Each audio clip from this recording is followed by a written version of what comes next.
Don't we all just want to hug around our roots? Plant abuse, it's a serious crime. Hello friends, and welcome back to my channel. My name is Emma, and today we're going to be talking about the Ficus elastica, also known as a rubber tree. They are known as rubber trees because of the white latex sap that they emit when they've been broken or pruned, and that sap used to be used to make rubber, which, I mean, makes sense, doesn't it? Rubber tree, rubber sap. Makes sense. Ficus elasticas are amazing for beginner plant parents. They are super robust. They can tolerate a lot. They're not drama queens like a lot of other plants. Once you get them in the right routine with like light and water and stuff, they'll be happy as a clam, just doing their thing, looking beautiful in the corner. They are known for their beautiful, big, glossy leaves, as you can see here. I don't know if you can see the shine on that, but it is gorgeous. They're great statement pieces for houses. You can get really big ones as well. I think the biggest one I've seen in person is probably about 6 feet tall or 2 meters.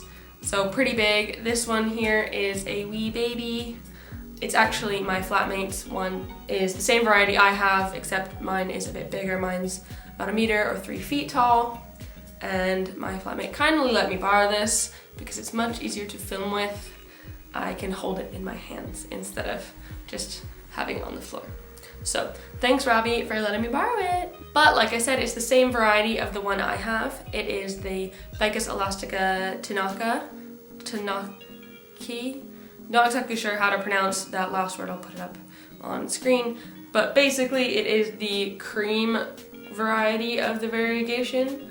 There's also varieties in which the cream is pink. I think that's called the ruby or strawberries and cream variety.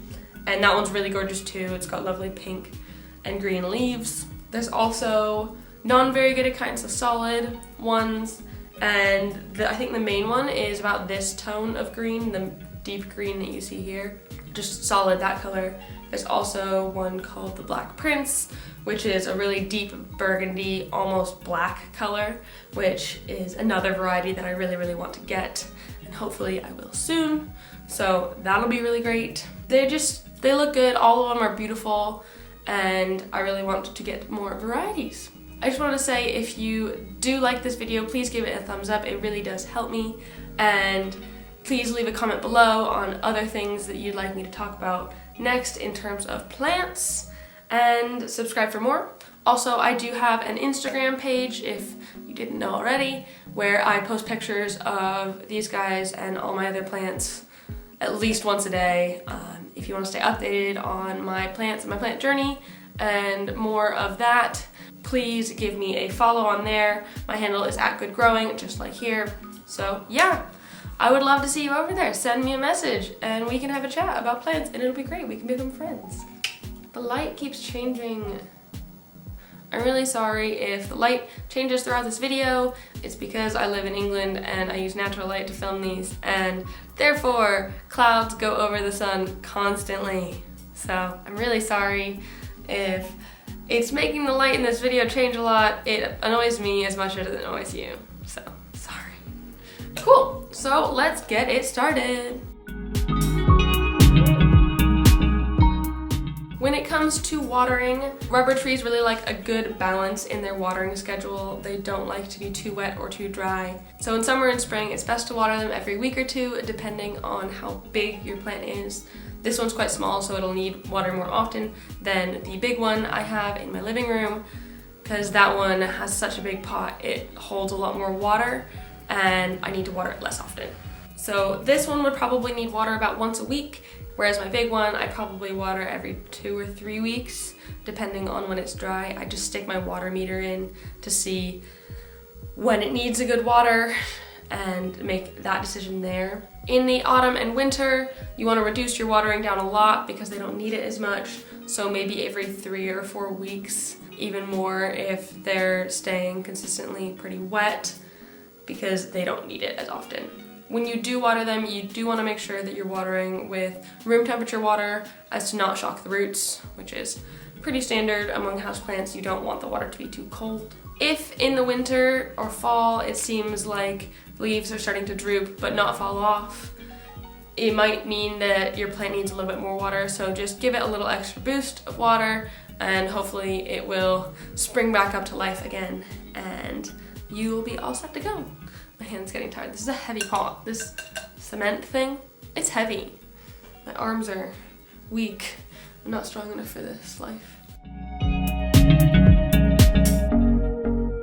Light is probably one of the most important things to worry about with your rubber tree. They do like really bright but indirect light, so if you don't have a spot like that in your house, this plant wouldn't be ideal for you.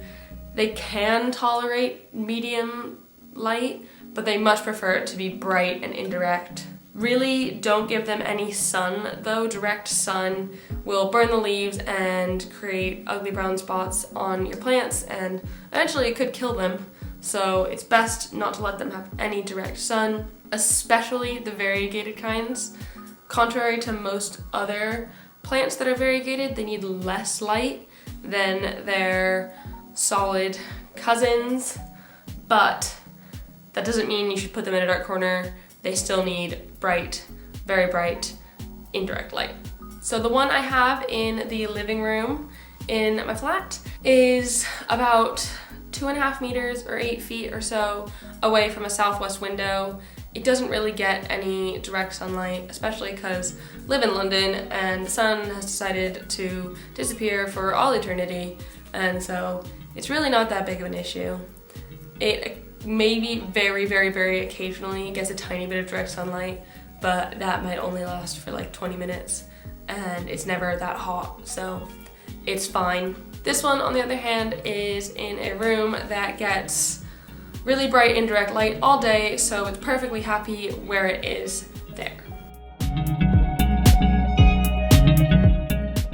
Rubber trees really do not like the cold. They are originally from a warm tropical climate, and so they do really enjoy the warmth. So ideally, they do not like it below 16 degrees Celsius or 60 or so Fahrenheit, but I think there's a little wiggle room there. Basically, a good rule of thumb to go by is that if you're comfortable in your house, your plants will be comfortable in your house, and that definitely holds true to your Ficus elasticas. They like the warmth and would prefer not to be cold. They definitely do not like to be by drafts unless they're warm. They can kind of tolerate a warm draft, but definitely not cold ones. So it's really best to keep them away from windows and radiators because that kind of destroys the balance in their lifestyle. So they like very much a balance. When it comes to humidity, they don't need loads. Average household humidity should be fine for these bad boys. You can give them a misting every now and then if you so choose. I think I occasionally mist it, maybe like once a month if I remember, but it's not super important. They can manage in basic average home humidities. When it comes to food and fertilizer, they don't need that much. The maximum amount that you should probably be fertilizing them is 2 times a year, once at the beginning of spring, and if you really want to, again, kind of near the end of summer. But you want to make sure that you are not fertilizing too much or with too strong of fertilizer because that can burn the leaves and we don't want that. I fertilize with, I think, about half strength Miracle Grow, which is what I got from my local supermarket. It just does the job, gets it done. I just dilute it half strength and we're good. Been growing. This one's been growing a little bit, the one in the living room has been growing a little bit, and we've just been having a grand old time. When it comes to soil, they like really high nutrients soil, something that's also well draining as well. They don't like to sit in a lot of water. Also, it's important that if you are repotting, that you don't go too big in your pot size. They do like to be a little bit root bound as it gives them like a big hug around their roots. Don't we all just want a hug around our roots? But yeah, so don't go too big of a pot they do like to be a little bit confined in their roots. Of course, if it's like hardcore gnarly, too many roots, give a bigger pot, but don't do it all that often. They probably don't need repotting more than every 2 or 3 years, depending on how fast yours grows in your space. Something that is really important for the rubber tree, because of its super big leaves, is that you take care of them well. You do want to be very gentle when handling them. Obviously, they look quite robust, but they are still fragile. It's a plant, just like everything. You don't want to go roughhousing it because that could damage the plant and potentially kill it if you are hardcore pounding on it. Don't hit your plants. Plant abuse, it's a serious crime. Also, because the leaves are so big and broad, they will probably collect dust over time. So it's good to dust them off with a lint-free cloth every now and then. Probably about once a month or so I dust mine. My house is really dusty, so that is good. If you keep yours in the kitchen, it might develop a sort of greasy layer on the leaves, kind of like your stove does. If that does occur, it's best to just wipe that off with a damp cloth carefully and you'll be good to go. So it is really important to take care of the leaves because that's the part of the plant that creates the energy for your plant to survive and grow. So we need to make sure that they are staying nice. So I have never personally propagated a Ficus elastica, but I've heard it's really easy.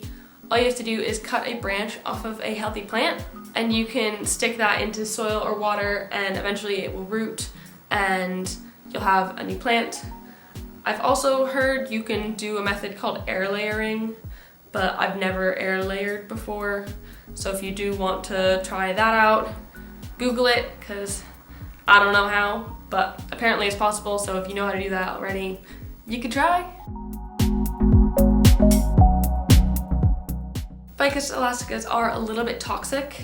That white sap that I was talking about earlier. So don't let your pets nibble on the Ficus elastica. They would not enjoy that at all and it could make them sick or irritated. It's possible also for us humans to be allergic to that sap stuff.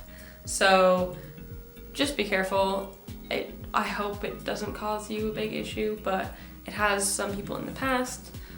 I think the answer is just be careful and don't inhale it, I guess.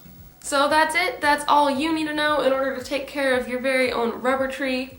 Super simple. Basically, the answer is just have a balance in everything and you'll be all right. Oh, and indirect light. Bright indirect light. Those are the things you need to know.